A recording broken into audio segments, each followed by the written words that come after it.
Hello, Facebook world. How are you? I'm coming to you tonight for my second Tasty Tuesday. And this week I am doing healthy holiday sides. And I have 4 examples here of some really healthy, really yummy holiday sides that you can use in your everyday menu planning. Or you can also use them specifically for the holidays. But feel free to incorporate these in your entire menu.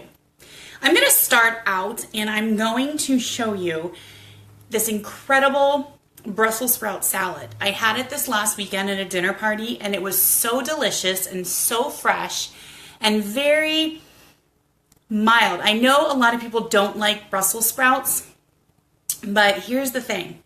This you're only using the leaves. So I have pared off the leaves. I will show you how I'm going to do this.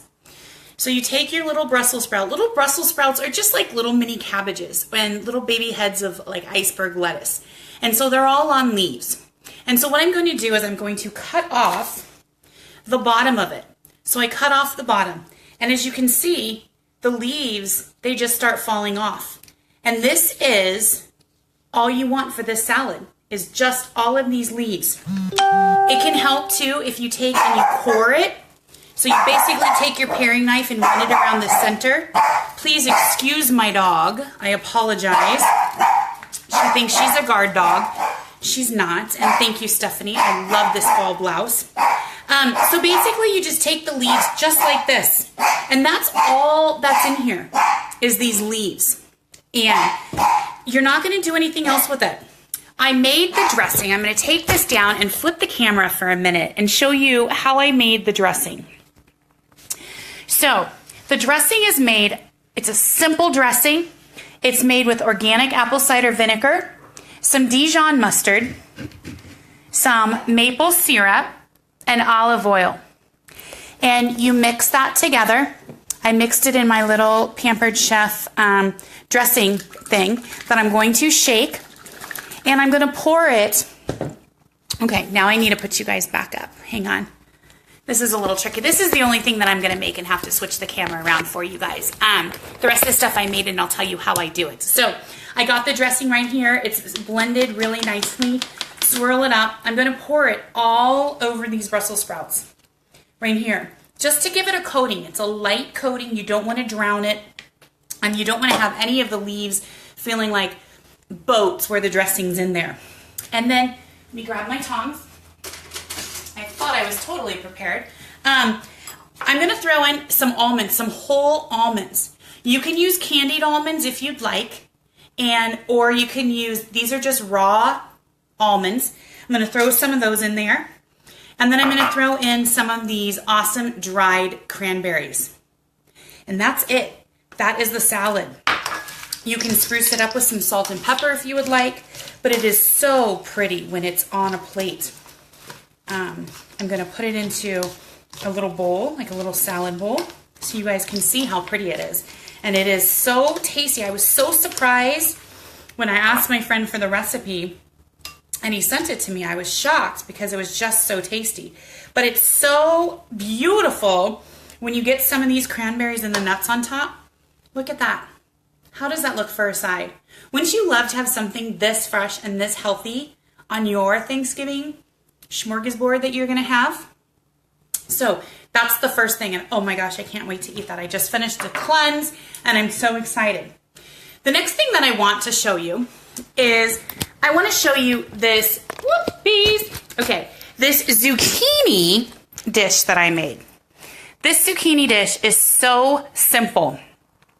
Basically what I did was I layered, you can kind of see under here, I layered yellow squash, tomatoes, onions, regular zucchini.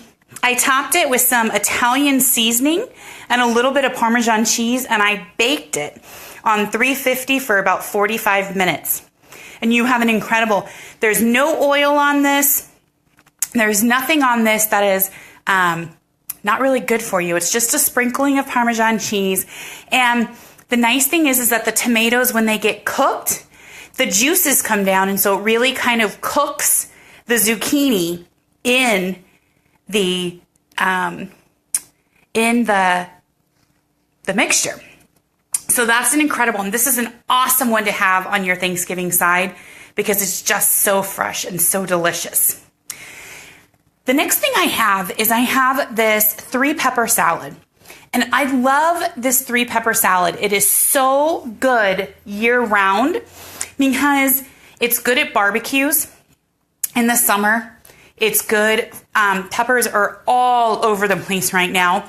I've done this for a USC tailgate, and I've done just red and yellow peppers. So it's kind of like the Trojan colors.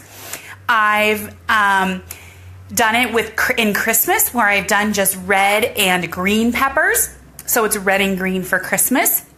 You can do however you want. Tonight I did it with a yellow pepper, orange pepper, and red pepper. So I tried to do the fall colors. And you can see it's got some red onions in it and some feta cheese. Just a little bit of feta cheese to give it a little bit of that saltiness. Topped it with some salt and pepper, and the dressing is super, super simple. The dressing is a tablespoon of sesame oil and 2 tablespoons of rice vinegar. That's it. Super delicious. Really amazing. And the thing that I love to tease people with, I have a little bowl of it here because it's just for my family, so I didn't want to make a big serving. But this is cauliflower mash. And this one is strictly cauliflower, okay? I used cauliflower. That's not very pretty, so I'm going to turn it around. I used cauliflower, roasted garlic that I roasted last night in the oven, and a little bit of Parmesan cheese and a little bit of salt. I didn't put pepper in there. Something you have to think about is when you're making like a mashed potato dish or you're making something like this, you want to make sure that you keep the peppers out because it looks like little black flakes in there, and that's not very attractive. So I know a lot of people are saying there is no way that I can get away with cauliflower mash on Thanksgiving.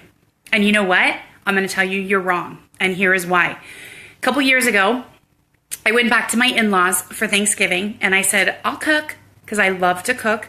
And you know what I made? I made cauliflower mash. Now here's a secret. If you really feel like your family is not going to go for it, and I know cauliflower has a distinct taste and people are like, oh, I just can't stand it. Here's what I suggest that you do. For every head of cauliflower that you use, depending on how big of a batch that you're trying to make, for every head of cauliflower that you're trying to use 1 potato. And the potato is going to add a starchiness to it that is going to allow it to be more of a mashed potato consistency. That way, people are going to think that they're still going to feel starchy. It's still going to stick a little bit to that spoon. And that's a great option to incorporate something healthy. Again, don't put the black pepper in unless you want the little black specks. And I guarantee you, if you do a head of cauliflower and 1 mashed potato, or 1 potato, I'm sorry, they're not going to know the difference. In fact, his family did not know the difference. Once you put the gravy on it, it's so much healthier for you. And you can make it the same way you make mashed potatoes. How do you make mashed potatoes? If you make it, I love to make my mashed potatoes with Greek yogurt over sour cream or milk or anything like that. You can add whatever it is that you typically add into your mashed potatoes, but cutting down those potatoes really just helps to make it that much healthier. I'm going to show you one of the tools I use to make the mashed potatoes, which is so awesome. Have you guys seen one of these? This right here is called an immersion blender. And so what you do with it is you stick it into a pot, and you stick it into where your cauliflower is, where your potatoes are, or anything like that. And you turn it on, and it is going to mix and mash the mixture so that it comes up with the same consistency that you're looking for, that creamy white consistency. So those are the 4 healthy sides that I wanted to share with you tonight. And they're all tasty, they're all delicious, and really they're all super easy. And it just takes a little bit of preparation to kind of make your holiday meals a little more on the healthy side. So next week, I'm going to come to you. Gina, immersion blenders. Yes, I love it. And I got mine at Costco, and I want to say it was like $35, and I have used it so much. It's good for soups. It's good for so many things. So definitely worth it. I'm going to come to you next week with some healthy holiday desserts and maybe a healthier holiday cocktail. If there's something else that you guys would like to see, please let me know. Put it in the comments, and I will do my research and come up with something to share with you. So I will see you guys next Tuesday. If you have any questions or want recipes, feel free to message me. I'd be glad to share those with you. All right, everybody. Love you guys. Have a good night.